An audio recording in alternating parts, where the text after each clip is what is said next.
అగ్నిలో ఆ ధనవంతుడు కేకలు వేస్తున్నాడంట, తండ్రి అబ్రహామా ఒక్కసారి లాజరు పంపించాలన్నాడంట. ఒక్కసారి అంట. తెలుస్తుంది మీదుగా కింద ఉన్నప్పుడు ఏమైంది? ఏ రోజు కూడా పోగొట్టాలి దరిద్ర లాజరుకి.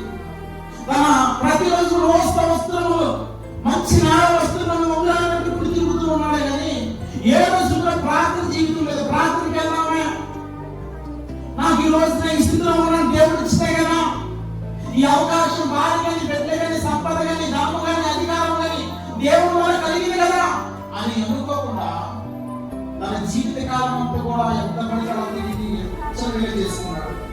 ఒక రోజు మరణం వచ్చింది. ఆ మరణం తర్వాత ఎట్లా అగాధనామం ఏడుస్తూ ఉన్నాడు. నాకంటే ఎండిపోయింది. అప్పుడు గుర్తొచ్చాడంట, తండ్రి వస్తాడు.